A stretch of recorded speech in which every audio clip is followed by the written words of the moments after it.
Hello students, मेरा नाम सुरज्ञान सिंह है।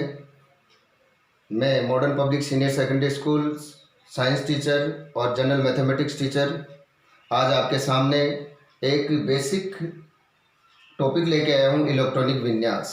आज आपको इलेक्ट्रॉनिक विन्यास के बारे में बहुत ही महत्वपूर्ण जानकारी दूंगा। जो विद्यार्थी 9th में है, 10th में है, 11th में है, 12th में है, जो विद्यार्थी 9th 10th पास आउट होकर 11th और 12th में आते हैं तो उनको इलेक्ट्रॉनिक विन्यास लिखने में बहुत बड़ी दिक्कत आती है।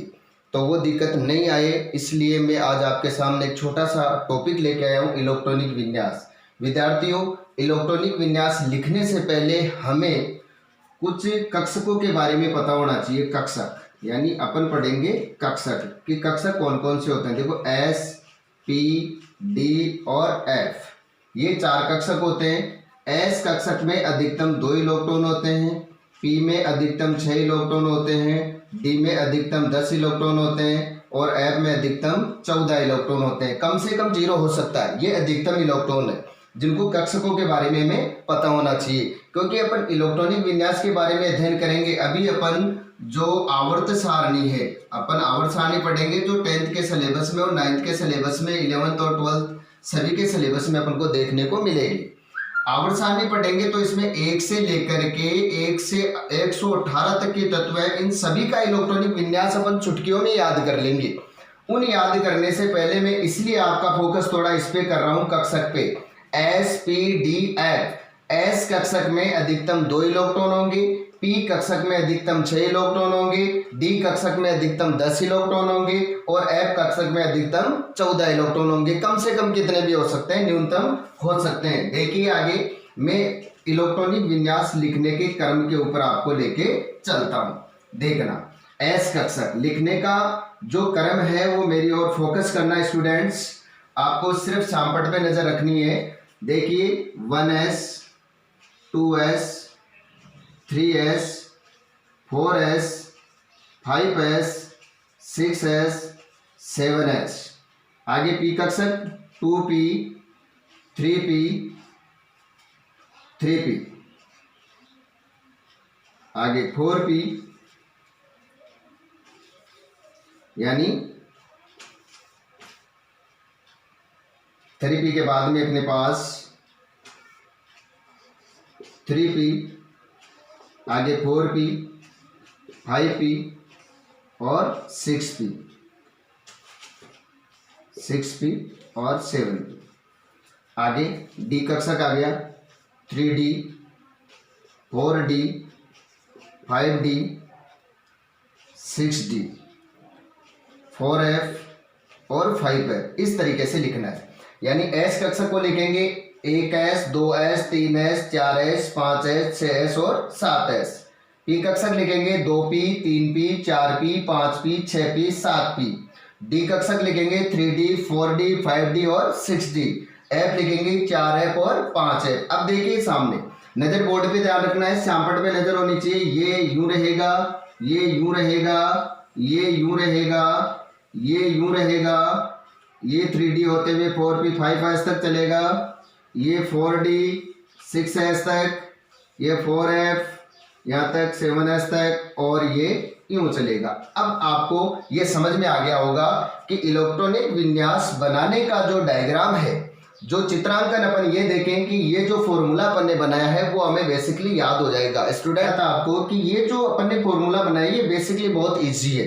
इसको समझने का प्रयास करना है कि सीक्वेंस में हमें लिखते ऐसे रहना है। अब मैं आपके सामने इसको लिखने का क्रम बता रहा हूं कि जैसे अपन यूं इसको 1s लिखा, 1s के बाद में जस्ट आएगा 2s, 1s के बाद में क्या आएगा 2s और 2s के बाद में डॉट डॉट लगा रहा हूं मैं, 2s के बाद में आएगा 2p, 2p के बाद में आएगा 3s और 3s के बाद में मैं डॉट डॉट कर रहा हूं और ये आ गया 3p, 3p के जस्ट बाद में यूं चलेगा 4s और 4s के जस्ट डॉट डॉट कर रहा हूं, 4s के बाद में आएगा 3d, 3d से 4p आ जाएगा, फिर 4s आ जाएगा, 4s के बाद में फिर मैं डॉट डॉट कर रहा हूं, 4d आ गया, यानी 5s और 5s के बाद में 4d, 4d 5p और 6s, फिर यूं आएगा, ये लो जी, ये 4f यानी 6s के बाद में डायरेक्ट क्या आ गया 4f, फिर 5D, फिर 6B, फिर 7S और यूं आकर के ये 5F तक आ गया। स्टूडेंट्स हमें S, P और D इन तीनों के बारे में ध्यान रखना है। F तक तो हम पहुंचेंगे नहीं, क्योंकि एग्जाम की दृष्टि से जब इलेक्ट्रॉनिक विन्यास पूछे जाते हैं तो सबसे ज्यादा SP, D ग्रुप के कक्षक के आसपास हमें पूछा जाता है। और अब जैसे मान लीजिए अपन को कोई लिखने का क्रम देखना है इसमें, तो जैसे अपन ने लिखा 1S के जस्ट बाद में 2S के बाद में 2P के बाद में 3S के बाद में 3P के बाद में 4S के बाद में 3D, यानी ये क्रम चलता हुआ रहेगा। जैसे ये जो रील जैसा चल रहा है आपको दिखाई दे रहा है, मैंने यूं बनाया है, ये फॉर्मूला हमें याद रखना है। जैसे मान लीजिए मैं लिखूं और आपको विशेष बोर्ड पे ध्यान रखना है, बोर्ड पे फोकस करना है। देखिए आगे, यानी मैं लिखूं 1S के जस्ट बाद में आएगा 2S के जस्ट बाद में आएगा 2P, यूं चला देखो 1S 2S और 2P के बाद में क्या आएगा 3S के जस्ट बाद में क्या आएगा 3P के जस्ट देखो 4S के बाद में क्या आएगा 3D के जस्ट बाद में क्या आएगा 4P के जस्ट बाद में क्या आएगा 5S और 5S के बाद में क्या आएगा 4D के बाद में क्या आएगा 5P। तो ये जो क्रम है वो यूं चलता हुआ रहेगा। जैसे ये जो मैंने श्रृंखला बनाई है, सांकल जैसी संरचना बनाई है, यूं चलता हुआ रहेगा और इसी के अकॉर्डिंग चलेगा और ये क्रम रहेगा अपना लिखने का। यानी ये यहां तक अपन ने लिखा तो ये यूं क्रम चलता हुआ रहेगा। जैसे मान लीजिए अपन स्टूडेंट्स हमें बहुत सारे तत्व याद है, ये मान लीजिए कि आज अपन 0 है, हमें याद नहीं है कि कुछ यौगिक होते हैं या कुछ तत्व भी होते हैं, कई मिश्रण से बने होते थे। आज अपन बात करते हैं प्रतीक की, कि प्रतीक किस तरीके से होते हैं। देखिए आज अपन ने 9th के जो सिलेबस में पढ़ा था अपन ने, तो हमारे पास में 1 से लेकर के 20 तक के तत्व थे। 1 से लेकर कितने तत्व थे 20 तक के तत्व थे। जैसे ही अपन 10th के अंदर जाएंगे अपन को आवर्त सारणी पढ़ने को मिलेगी। अब आवर्त सारणी के अकॉर्डिंग अपन किस तरीके से रोटेट होते हैं, आवर्त सारणी किस तरीके से अपन इसको समझने का प्रयास करते हैं, या उसमें जो तत्व होते हैं उनके इलेक्ट्रॉनिक विन्यास लिखने का क्रम किस तरीके से रहेगा। जैसे मान लीजिए 1 से 20 तक के तत्व है, हाइड्रोजन है। जैसे अपन ने लिखा हाइड्रोजन के बाद में लिखा हीलियम के बाद में लिथियम लिख दिया, लिथियम के बाद में बेरिलियम। ये सीक्वेंस चलती रहेगी। अपन 1 से 20 तक के तत्वों को तुरंत प्रभाव से याद करना पड़ेगा। और फिर जैसे मान लो कि 21 से लेकर के 30 तक के तत्व होते हैं, तो उनको अपन ट्रिक्स के लेवल से याद करेंगे। बहुत सारी ऐसी ट्रिक्स आएगी जो मैं आपको यूट्यूब के माध्यम से बताऊंगा, हमारे स्कूल के चैनल के माध्यम से आपको बताऊंगा, मैं SS सर के चैनल के माध्यम से आपको बताऊंगा। तो जैसे मान लीजिए मैं एक छोटा सा एग्जाम्पल आपको दे रहा हूं, यदि आपको ऐसा लगे। देखिए जैसे मान लो मैंने ले लिया लिथियम, क्या लिया जी लिथियम को सबसे पहले मेरे को ये पता होना चाहिए लिथियम का जो परमाणु क्रमांक होता है वो कितना होता है 3 होता है। लिथियम का परमाणु क्रमांक कितना होता है 3 होता है। तो लिथियम का जब मैं इलेक्ट्रॉनिक विन्यास लिखूंगा, क्योंकि लिथियम को मेरे को पता चल गया कि जो लिथियम है वो 3 नंबर पे आ रहा है। कितने नंबर पे आ रहा है 3 नंबर पे। तो लिथियम 3 नंबर पे आ रहा है, तो मैं इसका इलेक्ट्रॉनिक विन्यास लिखूंगा। तो देखो पहले क्या आएगा 1s, मैंने लिखा 1s और S कक्षक में कितने इलेक्ट्रॉन आते हैं 2, अधिकतम 2 इलेक्ट्रॉन आ गए। आगे में चला 1s के बाद में क्या आ गया 2s। अब आप कहोगे सर कि S कक्षक में तो 2 इलेक्ट्रॉन होने चाहिए, लेकिन मैंने ये कहा था कि न्यूनतम 0 भी हो सकता है। तो मैं यहाँ 2 और 2 के बाद में 1 और जोड़ दूंगा, कितने हो जाएंगे 3। ये लिथियम का इलेक्ट्रॉनिक विन्यास हो गया। जैसे मान लीजिए मैं पहुंच गया ऊपर 11, जिस तत्व का परमाणु क्रमांक हो वो होता है सोडियम। Very good. सोडियम ऐसी धातु है जो वायु के संपर्क में, या अपन सोडियम को पानी के अंदर डाल देते हैं तो आग लग जाती है। बहुत सारे एग्जांपल ऐसे सोल्व आउट करेंगे अपन प्रतीकों में। तो सोडियम ऐसी धातु है जो पानी में डालने से आग लग जाती है, इसको केरोसिन में डुबो करके रखा जाता है। तो इसका जो परमाणु क्रमांक है वो है 11।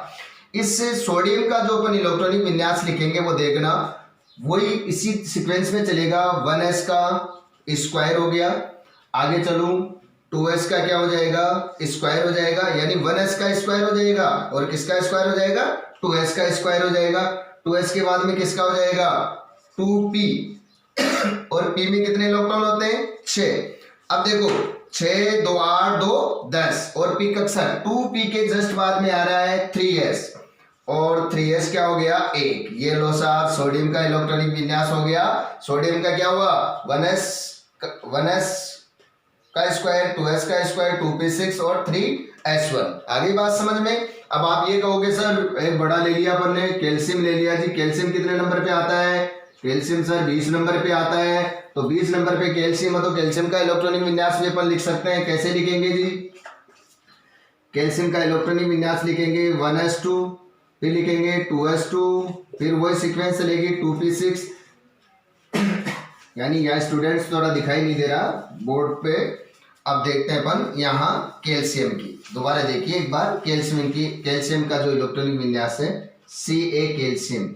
हाँ जी, परमाणु क्रमांक कितना है, 20। कैल्शियम का 20 इलेक्ट्रॉनिक विन्यास है तो इसका इलेक्ट्रॉनिक विन्यास लिखेंगे अपन इस फॉर्मूले से। यदि 5-7 बार यदि इलेक्ट्रॉनिक विन्यास लिखेंगे तो हमें ये ऑलरेडी फॉर्मूला का पता लग जाएगा कि 1s 2s 2p 3s 3p 4s 3d 4p, ऐसे अपन को चलता हुआ प्रतीत हो जाएगा। देखना अब अपन कहां तक पहुंचते हैं। यानी कैल्शियम 20 नंबर पे आता है, 1s2 2s2, फिर देखो 2p6, फिर देखिए आगे 3s2, फिर आगे देखिए 3p6, फिर आगे देखिए 4s2। अब अपन को देखना है क्या सीक्वेंस वास्तव में सही हुआ। 2 2 4 6 4 कितने हो गए, 10 10 और 2 कितने हो गए, 12 12 और 6 कितने हो गए, 12 6 कितने होते हैं, 18 18 और 2 कितने हो गए, 20। ये लो साहब अपन ने कैल्शियम का क्या लिख दिया, इलेक्ट्रॉनिक विन्यास। अब अपन को ये पता पड़ गया, देखो 4s कक्षक में आ गया, डायरेक्ट क्या आ रहा है 3d यानी d कक्षक आ गया और d कक्षक में अधिकतम कितने इलेक्ट्रॉन होते हैं, 10। अब कितने आएंगे, जैसे कैल्शियम के बाद में आता है स्कैंडियम, तो स्कैंडियम का इलेक्ट्रॉनिक विन्यास क्या होगा स्टूडेंट, 1 से लेकर के 118 तक के तत्व हमारी आधुनिक आवर्त सारणी में तत्व होते हैं। इनके सभी के इलेक्ट्रॉनिक विन्यास इसी फॉर्मूले के माध्यम से अपन चुटकियों में याद कर सकते हैं, चुटकियों में इनको लिख सकते हैं। हमें कोई कंफ्यूजन होने में कोई दिक्कत नहीं आनी चाहिए। यदि आपको कोई भी स्टूडेंट्स इसमें दिक्कत आती है तो कमेंट्स बॉक्स में बताइएगा, ताकि हमें जो अगली क्लास में सबसे पहले जो ये हमें कन्फ्यूजन रहेगा उसको दूर करने की तुरंत प्रभाव से अपन आगे जाएंगे। तो आपको स्टूडेंट्स यदि इस वीडियो में आपको कोई दिक्कत हो, यदि आपको अच्छा लगे तो शेयर कीजिए। आपको ऐसे सर के माध्यम से हर रोज एक वीडियो डाल के आपको हर एक चीज़ के बारे में व्यक्तिगत और बार बार बताया जाएगा। और 10th और 11th के अंदर जो मटेरियल है जो केमिस्ट्री से संबंधित हो, चाहे केमिस्ट्री पार्ट्स है, बायोलॉजी है, फिजिक्स है, जो 10th के अंदर पूरा पार्ट्स है, उनके बारे में आपको ब्रिलियंट तरीके से अच्छी तरीके से तैयारी करवाई जाएगी। जय हिंद, जय भारत। कल की क्लास में आपको और मिलेंगे। धन्यवाद।